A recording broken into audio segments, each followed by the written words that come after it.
Good morning, good afternoon, and good evening. Welcome. My name is Patricia Anderson. I use she, her pronouns, and I'm pleased to be producing this special edition of PSG Consulting's monthly webinars. Today we are talking about women voters. We're celebrating their past and fighting for their future. We have some of the leading pollsters in this country who also happen to be women are here to share their wisdom with us, and we're really excited about it.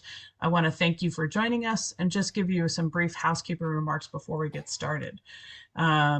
You'll find that the chat is closed, and also this is a webinar, so we cannot see you or hear you, but we really do enjoy and appreciate your engagement. So if you'll look for the Q&A box, and please send any of your comments or questions to the Q&A as you have them, and then towards the end of the webinar, we will get to as many questions as we can. We thank you for joining us, and with that, I'm going to turn it over to Paige. Thanks, Patricia, and thanks everyone for joining us. As Patricia said, March is Women's History Month, so today we're here to talk about women. Women will be the majority of the electorate in 2024, but to discuss the women's vote as if they are a homogeneous block of voters is just too simplistic. And need I say to this group that women are diverse, and this diversity is reflected in their political behavior and views. As many of you know, I've spent a lot of time understanding the impact of marital status on voting behavior, with a specific focus on unmarried women. They vote differently than married women and pretty much all men. So this is just one example of the differences among women voters and their views. It's important for us to know, particularly this year, which segments of voters, women voters, will be motivated to turn out and vote for either President Biden or Trump, or stay home, or vote for a third party as an expression of frustration and distrust. Women perform many roles and identities, but which of these identities influence their choice of candidates to support in 2024? This is going to be one of the key questions we face. The speakers we have today are pollsters who know women voters in all their complexity, and their understanding of voters and voting behavior writ large is unparalleled. That is why they are so successful in terms of winning races, ballot initiatives, and changing national narratives. You've seen their bios in the many emails we have sent you, so instead of going through tortured introductions, let's spend our time understanding their perspectives and having a conversation. I want to start with Celinda. Paige, thank you so much. And it is a great honor to be on this webinar with you, and having worked with you so much on the unmarried women's vote, which is key and a very ignored dynamic for this election. It's also a great honor to be on this with Anna Greenberg and Molly, because there are not two other pollsters I have more respect for. So really, really delighted to be here. So we're going to do a really quick tour of the landscape. And if we look at the next slide, I want to acknowledge Sandra Markowitz, who's on, another woman pollster. So right now, Trump leads in, he is not leading nationally, but he is leading in a lot of the key swing states. And his lead is very shaky, and his lead is shaky in part because of women of all ages. We are doing better with senior women than we have done in the past. Younger women are voting the abortion issue. Suburban women are voting the abortion issue. And across the board, and unmarried women are voting very Democratic, and a key constituency that's being ignored in a lot of polls. The gender gap is reemerging, and Donald Trump's behavior is really driving it. It's particularly reemerged since the Haley primaries. And let's remember that indeed we won with huge gender gaps in most of the states in 2020. And the formula for success, frankly, is to win women by more than you lose men. Although Paige said a very important point, which is women are not monolithic. Abortion remains a major vulnerability for the GOP, reinforced by their daily action. The IVF decision in Alabama was very mobilizing around the issue. The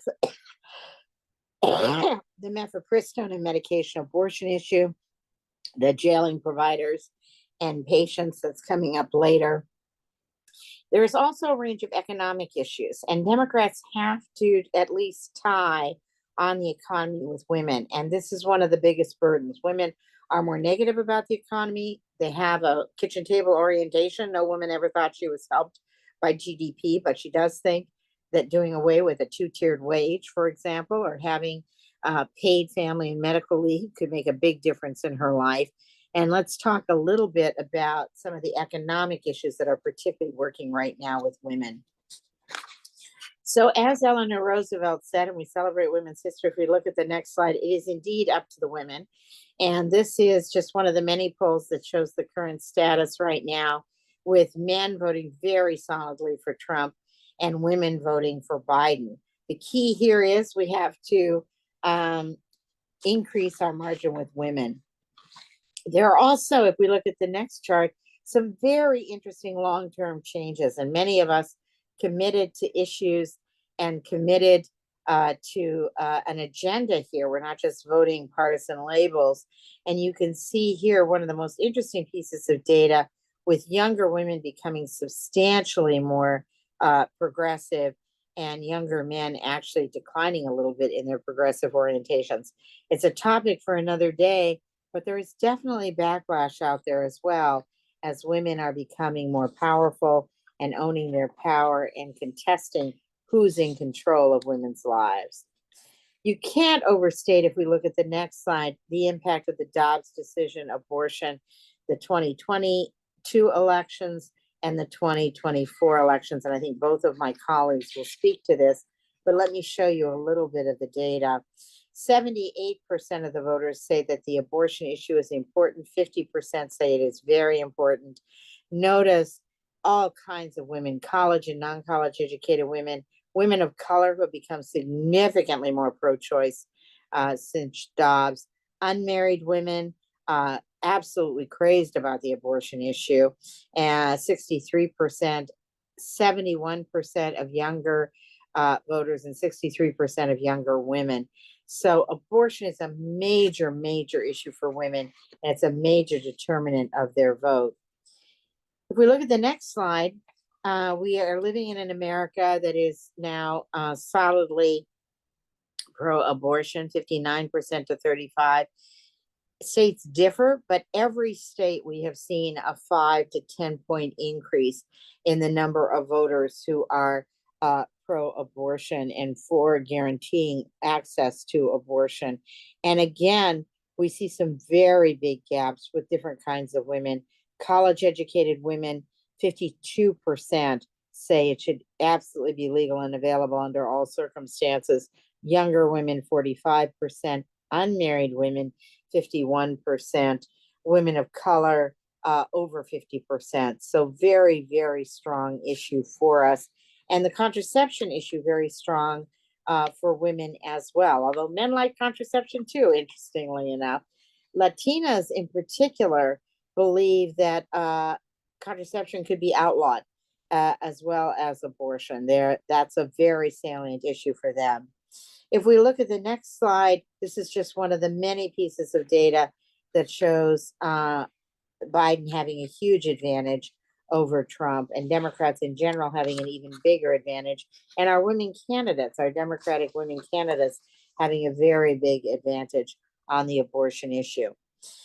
Women are not just voting this issue and turning out for it, and I'm sure both of my colleagues will speak to this more, but they're making other kinds of decisions around the abortion issue as well. If we look at the next data, we can see here 2/3 of young women in battleground states say they are making other kinds of decisions about where to move, where to take a job, where to go to college, based on what the abortion policies are in those states.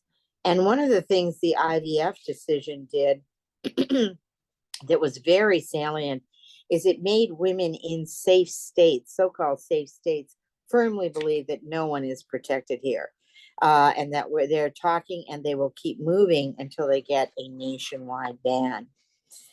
The medication abortion issue, very, very strong.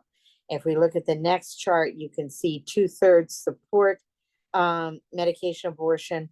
63% of all abortions now are done with medication, and 62% saying it should be legal.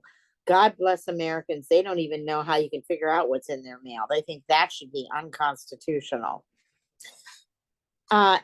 In sum, then, we are seeing the abortion issue, if we look at the next slide, all over the country, being very motivating causing suburban Republican women to shift their party and shift their vote, and very persuasive to suburban women, younger women.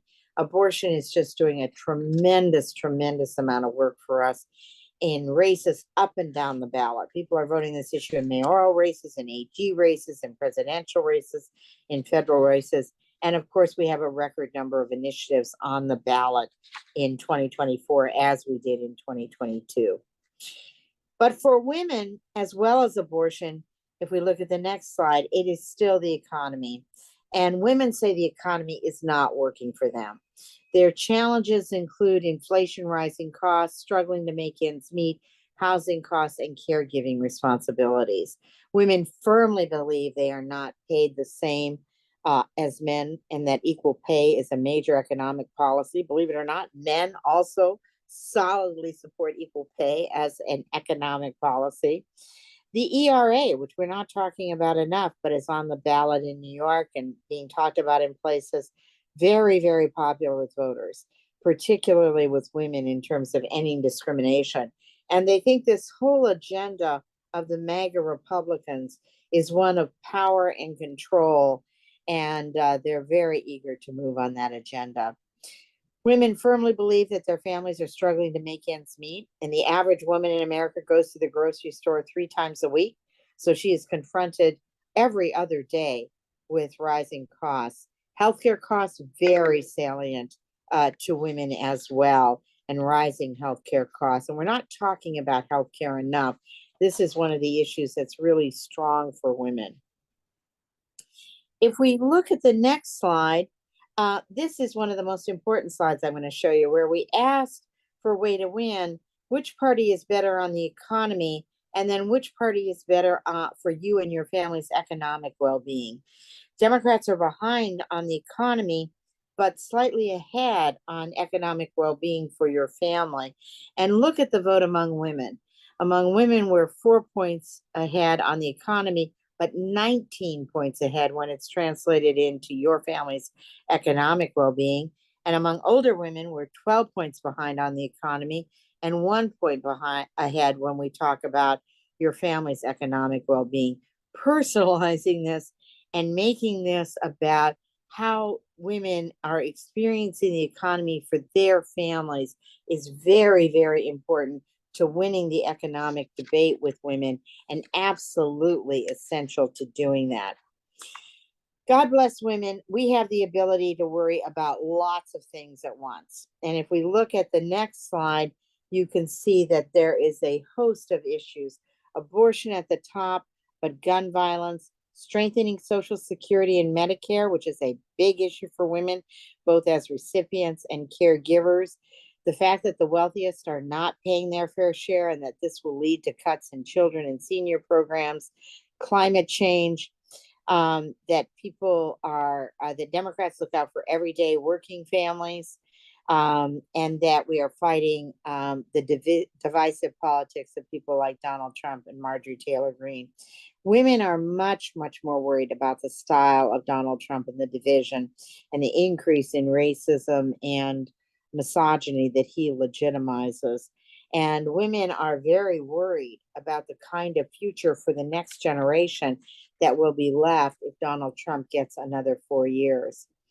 So that's a very quick tour of the landscape. Love to talk about this more. And I know that Molly and Anna will have incredibly important things to add. So let me turn it to Molly for the next chapter in the story. And thank you, Sandra.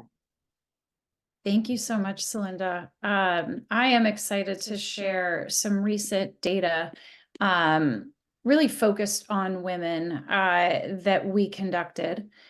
This is focused singularly on access to contraception and birth control. And I think it does dovetail into, some of the things that Celinda was talking about here, but just the power of this issue to motivate turnout and also to be a persuasion tool, especially with women in this electorate. So let me just dive in. So this is based on a national poll we conducted. We also did over samples of Black, Hispanic, and AAPI voters, as well as voters ages 18 to 34. So this was a representative sample of the electorate, including these over samples. Much of the data I'm showing you here, though, is going to focus specifically on women, how they're feeling in this election, how they're feeling, in terms of their motivation, and our ability to engage with them on an issue that matters deeply to them and is incredibly personal, which is being able to access contraception and the values that are associated with that. So just to start out, this is the 1 to 10 voter motivation. We asked, everyone in the survey, how motivated are you to vote in November's election, 1 to 10. So the numbers you see on the bars are the calculated mean, so that, the sort of average of all of the 1 to 10 responses. So the average voter is at a 9.2, and what that translates to in the column is, 73% of voters saying that they are a 10 out of 10 in their motivation. Democrats, 76% saying they're a 10 out of 10. But if you look at different subgroups within this electorate, you do see lower motivation among some core Democratic constituencies. Again, these are all filtered to women. So where you see it says white, that's white women. Where you see it says Black, that's Black women. And then we broke out some of the different age cohorts. Younger women, regardless of race, are less motivated to vote in this upcoming election than their older counterparts, and less motivated to vote than men. For 18 to 34-year-olds, barely over half are at a 10 out of 10, nearly 20 points behind, women, the electorate as a whole. That is especially true with communities of color. So we're facing, an enthusiasm gap in this election that is going to be really important for us to remedy. This is the generic ballot. Again, the total overall is where the entire electorate is. So this is a national sample, and we have the generic ballot at D+3. That's driven by women, plus 11. We need the gender gap to be wider. That's, there's no question about that, but they are the ones who are driving the fact that Democrats have a generic ballot advantage. Partisans are consolidated. 90% of Democratic women are voting for a generic Democrat. 86% of Republican women are voting for a generic Republican. But if you look at independent voters, they're really torn. They're torn between the two parties, and overwhelmingly they fall into the persuadable category. Persuadable in this case meaning they're either saying they're undecided, it depends, that it depends on the candidates. They may vote third party, and we give those as options in the poll.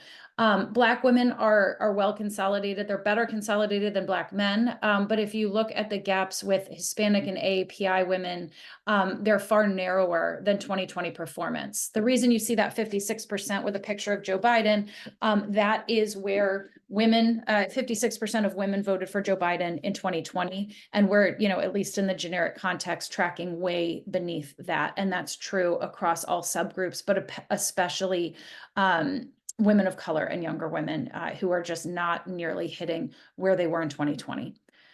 So we dive into this issue. So this is one slide. If I could sort of paste this everywhere, I would, because the number of meetings I have been in where people tiptoe around whether we can talk about Plan B and emergency contraceptives without offending people or conflating it with abortion, and all of that can make you crazy.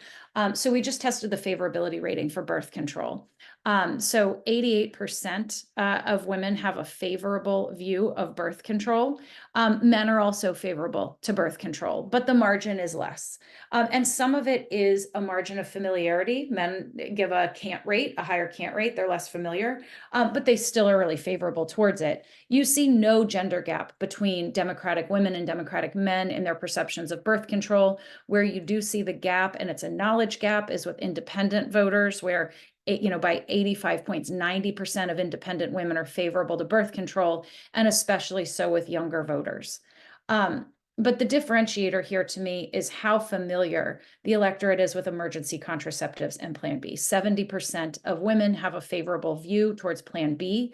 It is also viewed favorably by men. Again, Democratic men and women do not feel differently about Plan B.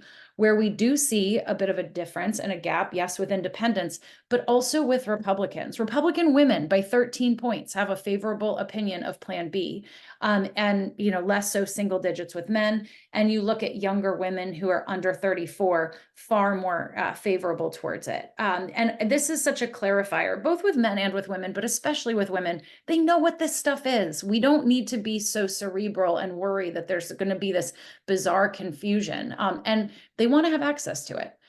So we tested the popularity of this bill, the Right to Contraception Act, that protects a person's right to seek and obtain contraceptives, including condoms, the pill, or IUDs, protect a healthcare provider's ability to provide patients access without government interference, and it prevents states from banning contraception or restricting access. And it would protect the right even if the Supreme Court overturns the constitutional right that currently exists. This is popular policy. It is popular policy across the partisan spectrum. But what we really wanted to figure out here is less about whether public support exists for a bill in Congress and much more about whether this could be engaged as an electoral issue. So we tested frames to move voters towards Democrats. We positioned all of these messages not about whether they support the right to contraception, but rather whether they would be more likely to support Democrats upon hearing about their support for access to contraceptives. And what we see here is with women, and again, all of these columns are women groups, so white women, Black women, Hispanic women. We have really strong positive messaging that supports Democrats and providing and protecting this right to people. So the first and the strongest argument is connecting the dots to a wider healthcare conversation. This isn't just about pregnancy prevention. Millions of people use it to help with other health issues, including endometriosis, migraines, and acne. It will ensure that women have the right to access the healthcare they need, whether it's pregnancy related or not. But then with women, the two next testing messages tie directly to Roe and the increased threat that they are feeling in their lives. And the order is a little different with men. Men represent more economic freedom argument that resonates a little bit more than some of the abortion arguments here, though all of them are strong. But we are in a new frontier when it comes not just to protecting abortion rights, but all of the rights that women feel are now in under jeopardy. And so this abortion message is, now that the Supreme Court has struck down the constitutional right to abortion, Democrats in Congress say it's more important than ever to help people prevent unintended pregnancies in the first place. So this is tactical. This is, if you don't have the access to abortion, you sure as hell better have access to contraceptive. But the next message is also about the urgency. With the Supreme Court overturning Roe versus Wade and the right to an abortion, the floodgates have opened and things like birth control are now on the line. So this is, in some ways a slippery slope argument that I'll get to in the next one. And this is where women are. They didn't, for the most part, believe this could ever happen. Now, we all on this Zoom know that it was a perpetrated effort, but the average person, as Celinda describes, they're not thinking about politics. They've got a lot that they're juggling. They thought that this was a done and dusted protected right. And so now it is calling into question any other rights that they had as women, the right to make your own birth control decisions, and it's compelling. We also tested messaging against Republicans on this and found that it is incredibly potent. Part of what we need to do is connect the dots. A slide that was part of this larger survey, but just for time did not include, is that voters don't intuitively believe that this is Democrats who want to pass the right to contraception. It is so common sense to them. Birth control is so non-controversial that they do not actually believe that this is something that many Republicans would come out against. And so our first message really speaks to the need to fill in the gaps, that this is actually an issue that one party is coming for. They've been trying to pass bans and restrictions on contraception to control people in their decisions, and 195 House Republicans voted against the Right to Contraception Act. But the next argument, again, talks about how the next thing could be contraception, and in fact, it is. We fielded this poll prior to Alabama's Supreme Court decision, the week before. And so this data is not artificially juiced by national events. But what we saw here is we tested a message. It's a slippery slope. And next they could go after a woman's right to access gynecological or prenatal care ban fertility treatments, or even strip away a person's right to privacy. This is compelling to women. This is, tied as the top argument across racial lines and for young women as well. The idea that other things may come next, and then you have Alabama rulings that make it all the more believable, that enhance, sort of that people are seeing these things happen. And also, again, that this is not about looking out for women. This is about control, is again a really top tier message, particularly with Black women and younger women. We also see that it moves the numbers. This moves the generic ballot from +11 to +23. So we're getting back to 2020 levels of performance when we are engaging with voters on this issue. And who do we move most? Now, we move people across the board. There's no negative movement. This is not a backlash thing. We don't need to be afraid that we're going to galvanize opponents. Who do we move? Independent women. We move Republican women by 19 points. Now, we obviously don't simulate other back and forths. Republican women will be hard to win over, but this is an issue and an inroad we can make with them. They support these policies, and younger white women, younger Hispanic women in particular, also move. But we also move people in their motivation to vote, not overwhelmingly, but significantly. So we started out at 73% at a 10 out of 10 and end at 77. Where do we move most? We move most among really across the board. But we move most among those who are under 50, but +4 among those who are just 18 to 34. We move 4 points among Black women and 3 points among Latinas. So I'll just leave you with and turn over to Anna, just a message box in terms of how we want to engage on this to best position Democrats and frame Republicans. First off, we have to define the threat. It's not to say that it's not believable, but people aren't out there looking for this. They're hearing the stories in the news, and we need them to apply it to them and to the next thing, and that this will keep happening if you don't take action. So Republicans are trying to ban birth control, and in Congress, nearly 200 Republicans oppose protecting a person's right to access the birth control they need. We need to elevate the urgency. With the Supreme Court overturning Roe and the right to abortion, the floodgates have opened, and things like birth control are now on the line. And Democrats say it's more important than ever to help people prevent unintended pregnancies in the first place. And then finally, establish the shared values and the need. All Americans have the right to make their own decisions about when to use contraception and what method to use without government interference. And these things are used for more than pregnancy prevention. So with that, I will turn it over to Anna. All right. Thanks, Molly and Celinda. I mentioned that I don't have slides. I just have my brain today. And I was using my brain this weekend and Monday, rage writing about the comments that James Carville made to Maureen Dowd in the New York Times about the preachy females who are advancing too feminine of a message for the Democratic Party, and that we really should be talking about beer, hamburgers, and football. So I have an op-ed that came out in the Hill today talking about that wonderful advice from James Carville. And it's disappointing for lots of reasons and enraging, but I decided to push back with data and not just my anger. But it is an insult to every woman working in Democratic politics today, and a complete misread of what our politics is about today, and completely unacceptable. So there, I said it. So what I was going to talk about is a little bit less about sort of public opinion right now as it stands around abortion and birth control, which is going to be a defining feature of the 2024 election, no matter what anybody tries to tell you. And I think that Celinda and Molly, really both provided really, really compelling, not just evidence of that, but some really, really helpful ways to talk about it. And I just want to emphasize one point that Molly made that I could not agree more, that we need to stop euphemizing, is that the right word?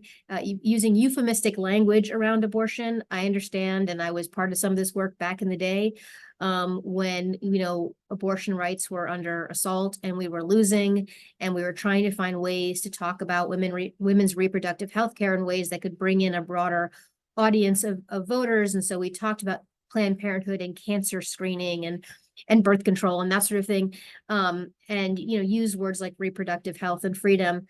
But we're not living in that world anymore. Everybody knows Roe v. Wade was overturned. Everybody knows it's about abortion.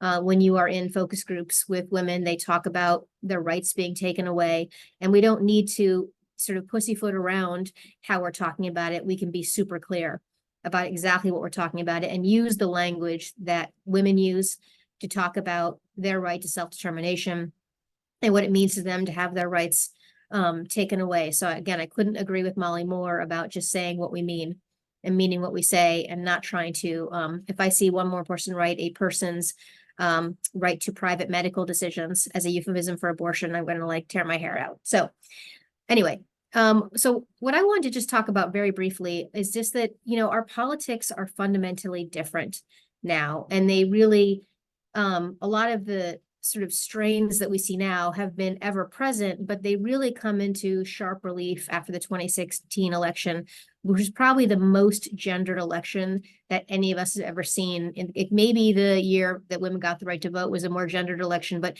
was a more gendered election than we've ever seen in our lives or in the history of this country. If you think about it, Hillary Clinton ran as I will be the first, you know, woman president. That was part of her messaging.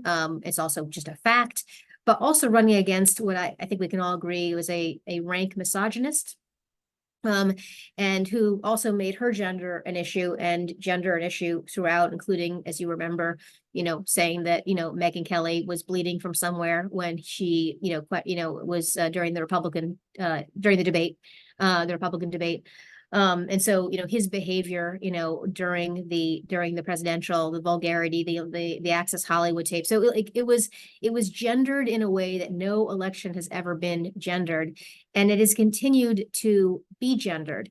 And if you think about 2018, the most important thing that happened after, you know, Trump was inaugurated was the Women's March, which was the single biggest single day demonstration in American history.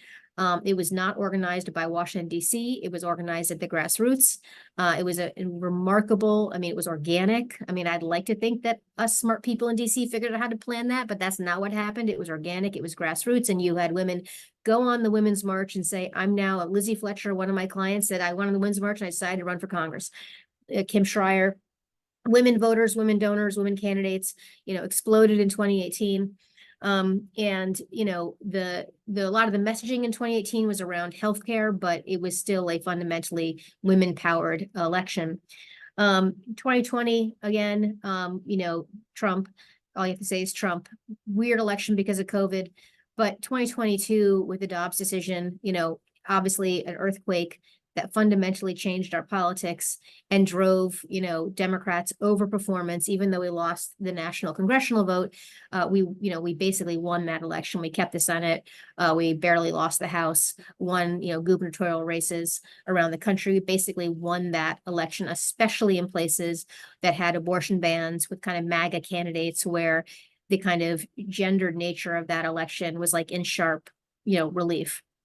And then obviously, you know, looking at 2024, not just another aftermath of Dobbs' election, but all the ways in which Republicans can't help themselves, and whether it's IVF in Alabama, or Katie, you know, Britt as the kind of suburban housewife, as Tommy Tuberville called her, to the Supreme Court in Texas, you know, not allowing a woman to have a medically necessary abortion, you know, trying to prosecute a woman in Ohio who had a miscarriage. And I expect we're going to see, because honestly, they can't help themselves, that we're going to see this over and over and over again. So what does that mean to say these are gendered elections? One of the ways that our country has changed, and it really is in sharp relief in 2008 and post 2008, is that vote choice is driven as much by identities as by policy, which is to say that your religious identity, your racial identity, your partisan identity are drivers of vote choice more so than any other particular issue. In fact, often in campaigns, as Celinda and Molly, you know, I'm sure would attest, when we talk about issues, we're really talking them as a signifier of values. So like somebody who would vote against the PAC Act, right? Or the CHIPS Act, you know, and one argument might be that they hate bipartisanship. They don't want people to work together to get things done. And that's as much a values kind of argument as it is a policy issue about whether or not we should manufacture more chips in the United States, or we should make sure that veterans get the healthcare they need if they've, you know, been exposed to toxic chemicals in Iraq, right? It's like, who are these people? What are they about? So often when we talk about issues, they're about values as much as they are about the actual policy themselves.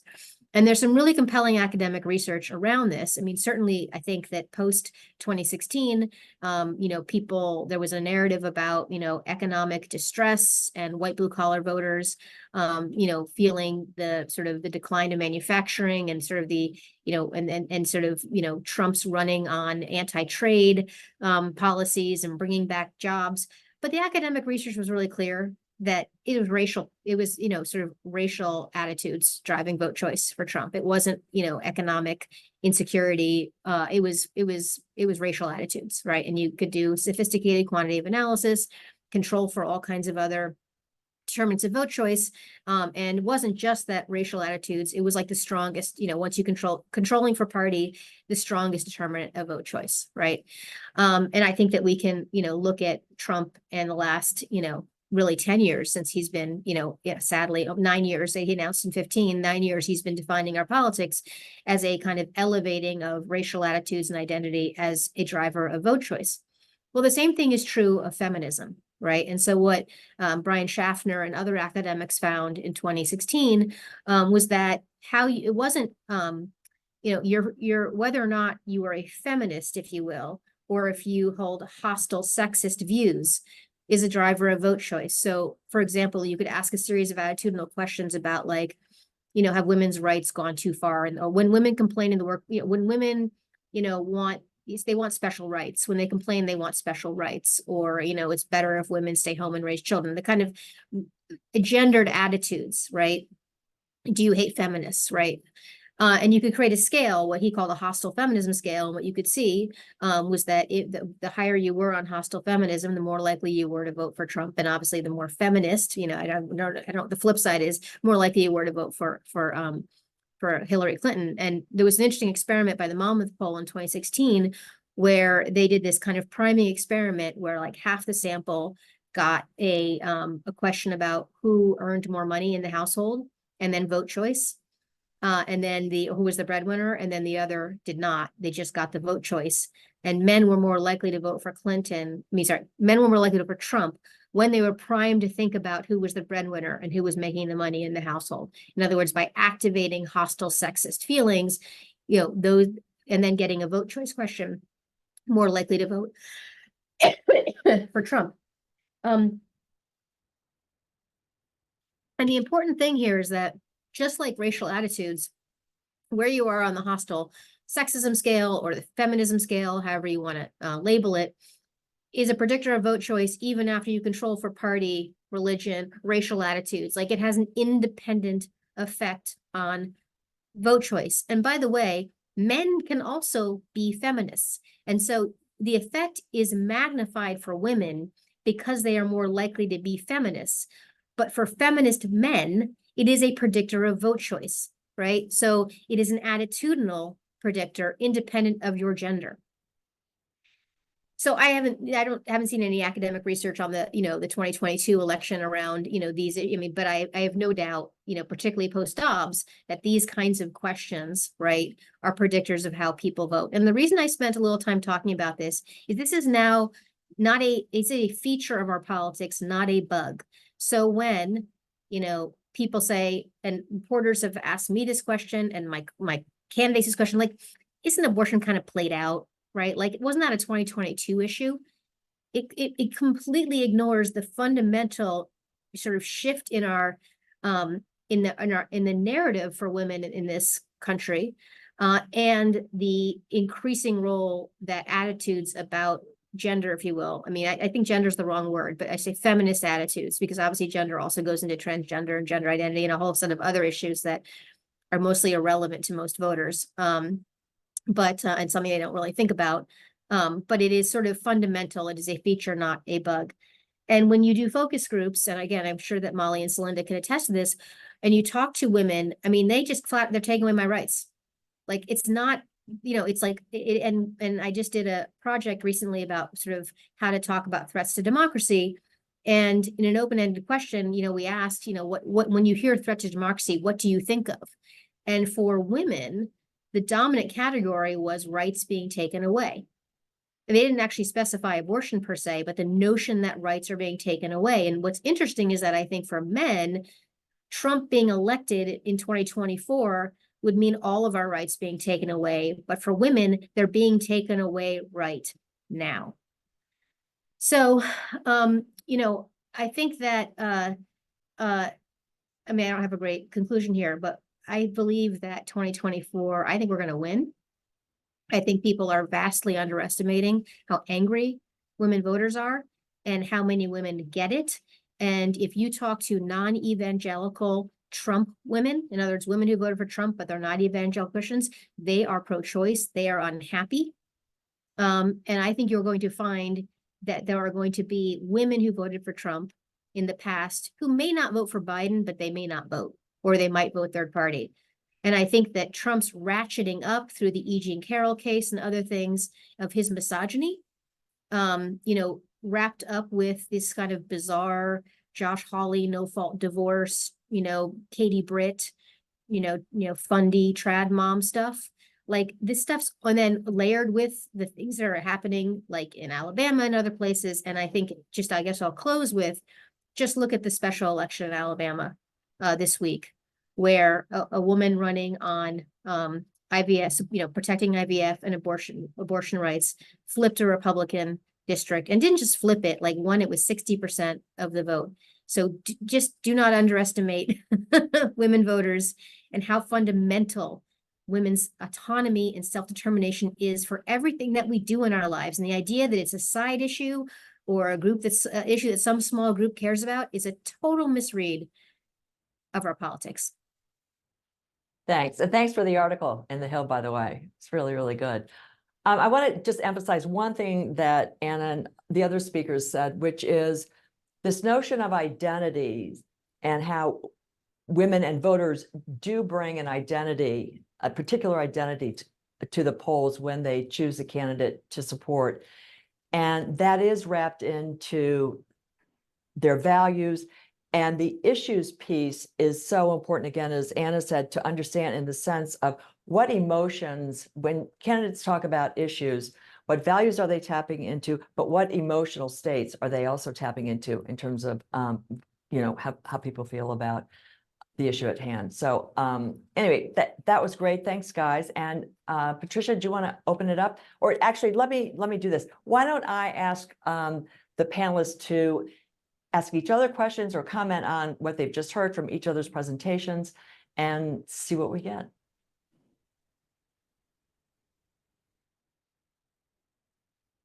Well, I think the presentations were very powerful and very complimentary, and it was wonderful to have the specificity of bearing down on this new issue that's emerging, and Anna, your broader theoretical perspective, theoretical and strategic. I want to underscore, and I think it's a project for post-election, because God knows we have enough to do pre-election to get the women's vote out and to get women energized and convinced. But there were two things that were said that I'd like to lift up. One is, I think there is a lot of backlash going on every day, and this is something we need to grapple with. As Ann Richards once said, nobody ever stands up and gives you their seat in politics. You have to knock them out of the chair, which is classic Ann Richards. And the second thing I think that is interesting to think about, because I think that Trump is every day diminishing his appeal to women. But the pull of the third parties among women, and it looks like it's pretty clear that everyone is going to pick a woman VP. And I think that what we need to make sure is that women don't skip the top of the ticket, which is a new game in town, or vote third party, because so much is at stake. It is important to remember that right now in the battleground states, we are losing men by more than we are winning women. So we do have, as much as things are moving in our direction, we have some pushing that we need to do. And a lot of that reassurance has to be on an agenda that delivers to women to change the lives of their families at their kitchen tables. Molly, let me ask you what your overall takeaways are. I agree with Celinda. I think a lot of times the news coverage around the sentiment of the electorate right now correctly characterizes people as feeling pressured, stressed, feeling financial pain. Women feel that cost pain more than men do. They are the managers of their household budgets, while also often being the breadwinners. They're wearing multiple hats. And I think a lot of times we sort of finish the sentence that means that they are specifically and uniquely angry at Joe Biden Democrats because they're in charge. And we forget or neglect to say they're also really upset about their rights being taken away. And they may think about gas prices day in and day out, but when we engage with them about their fundamental rights and their role in this country, which Donald Trump threatens and everything he stands for threatens, that pisses them off a lot more than grocery prices. And not that we should minimize that, not that we should ignore those things, but there's an anger there and there's a direct line of fault, right? I mean, people recognize that high prices come from a lot of things and that Joe Biden is not the person who's making your costs high. And so I think Anna summed it up well, which is we're underestimating how angry they are. And that is in terms of how we describe the narrative of this cycle.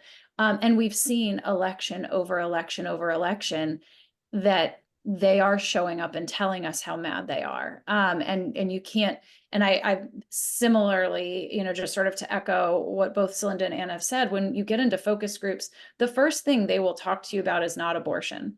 It's, if you ask what's going on, they're going to talk about other things. And then you say, okay, well, what about the issue of abortion? And then we don't talk about anything else, right? It isn't the thing that they're going to say off the top of their heads, but when you engage them in that conversation. And so I think so often it is incumbent upon us and our campaigns to elevate this issue, to make it clear that there is a choice in the election and not expect when they've got busy lives and when they've got 1,000 things they're thinking about, that they're going to go seek all of this information out. But once you put it in front of them, you can trust women to do the right thing when they vote.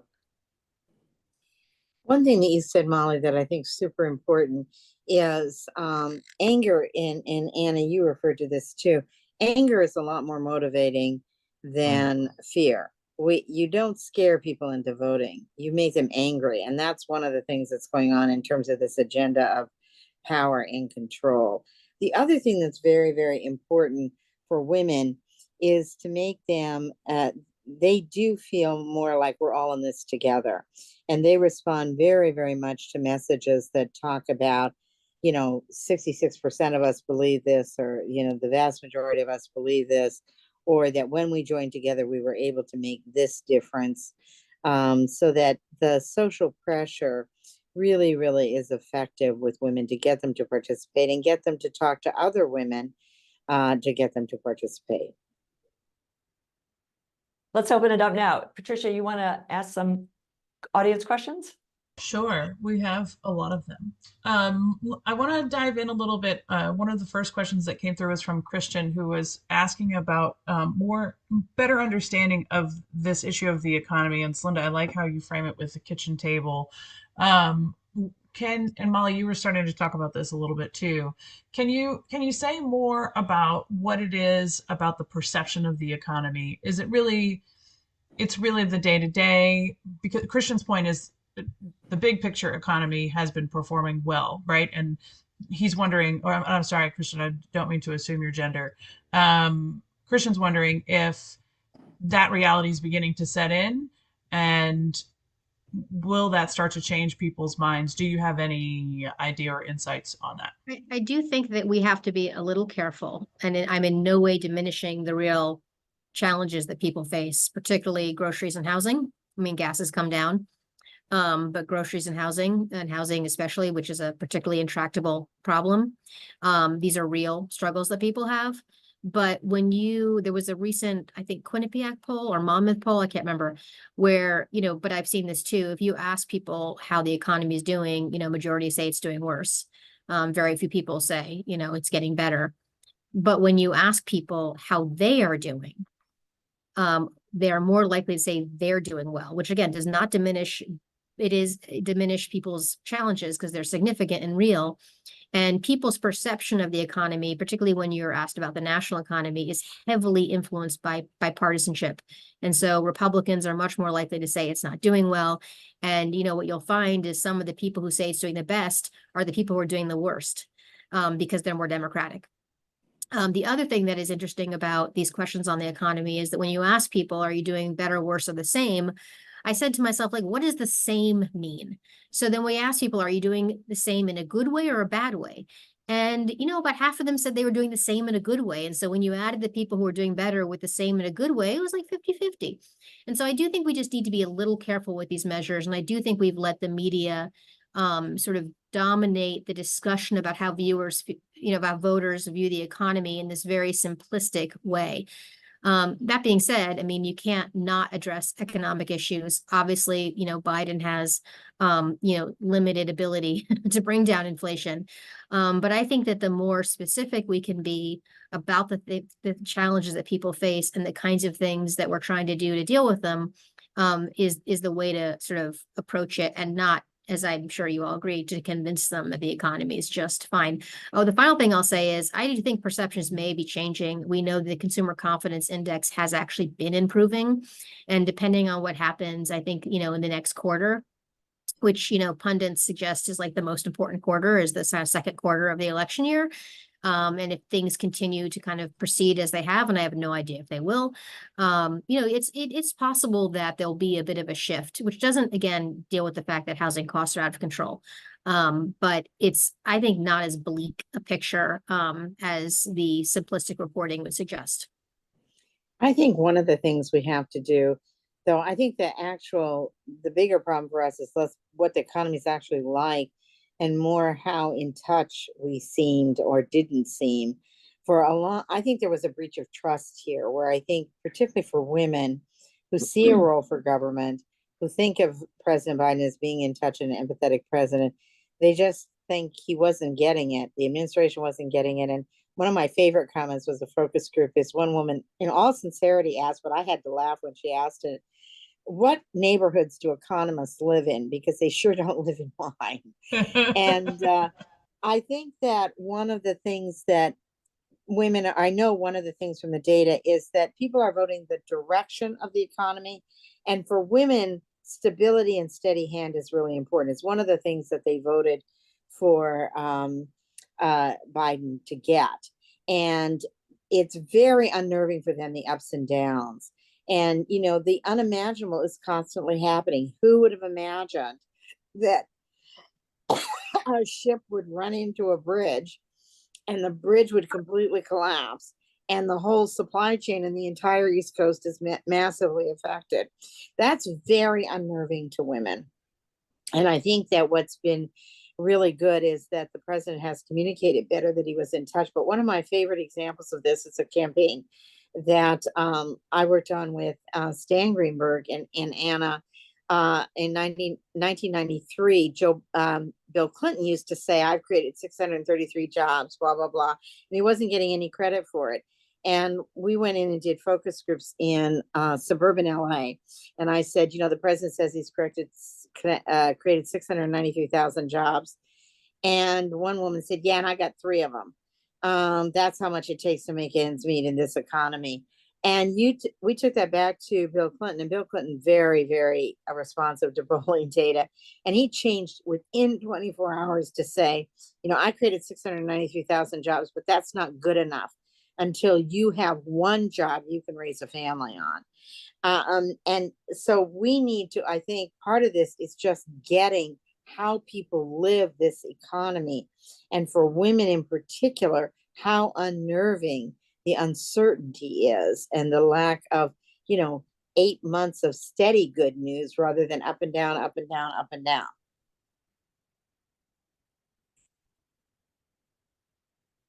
Molly, did you want to add anything? No, I'm happy to go to the next question. I agree with all of that.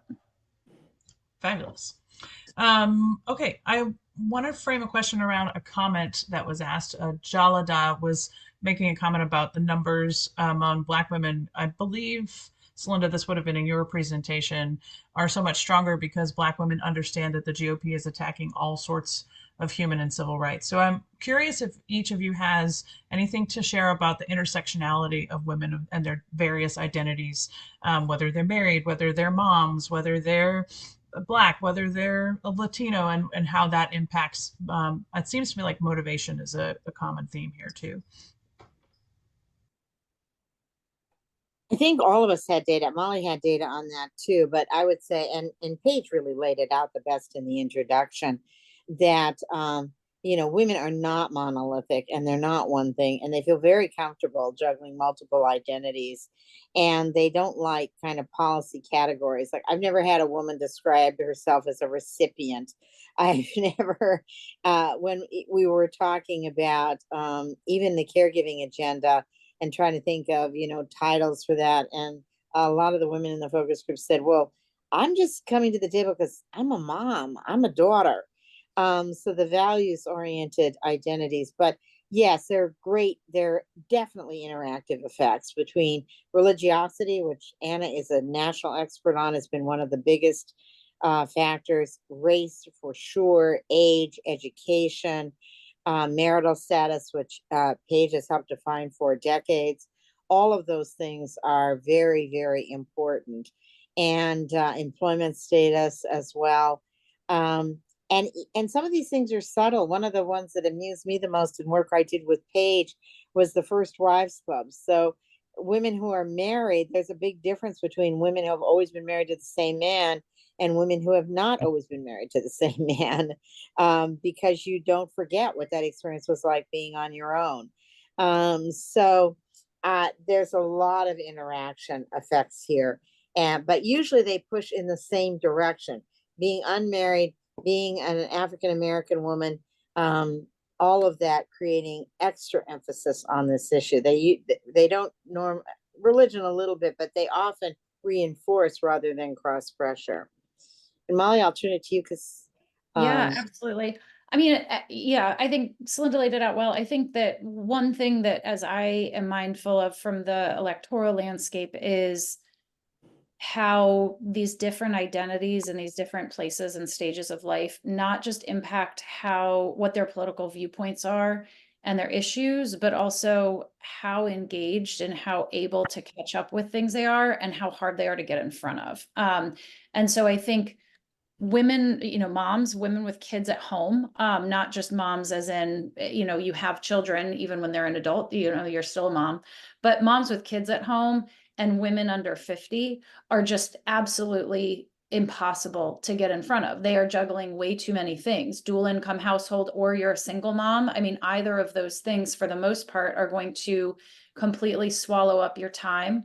You're going to be far more attuned to fluctuations in your grocery bill, in your childcare costs, if you have childcare, your lack of access to childcare. And so oftentimes the cohort of women in particular that we spend the most time talking about in campaigns and advocacy work are the share of voters across racial lines who are least likely to hear about it, to recognize where, if they are getting support, where it's coming from, to sort of reward all of that. And then also the media fragmentation. They're also just far less likely to get their news and information from traditional sources, more likely to sort of get it through friends and family, word of mouth, social media outlets, which kind of can give rise to both like quicker, less in-depth, but then also more mis and disinformation. And so I think they're a particularly important group because on issues, if you sort of poll them on any number of issues, they really do largely line up with the policy priorities that Democrats bring to the table, but that doesn't always translate into these wide margins because of their life factors that are impacting it. Anna, last word. No, I don't have anything to add. It was really good. Thank you very much. This was a great conversation. I really appreciated your time and everybody who joined us. Thanks for your questions, and see you next time. Thanks. Paige, thanks for your leadership. Thanks.